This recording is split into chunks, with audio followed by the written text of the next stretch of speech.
কালকে সন্ধ্যে থেকে বৃষ্টি শুরু হয়েছে। আজকে সকাল পর্যন্ত বৃষ্টি থামছেই না, সমানে হয়েই যাচ্ছে। সামনের মাঠটা দেখে মনে হচ্ছে যেন পুকুর হয়ে গেছে। এত বৃষ্টির মধ্যেখানেই রিজু আবার বেরিয়ে গেল স্নান করে চা খেয়ে ছাতা নিয়ে, কারণ ওকে এই টাইমে বেরোতেই হবে, না হলে আবার ট্রেনটা পাবে না।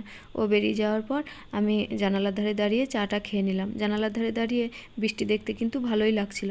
কালকে রাত থেকে আবার কারেন্ট নেই আমাদের, ওই জন্য ঘরের জানালাগুলো খুলে ঘরগুলো ঝাঁট দিয়ে মুছে নিলাম।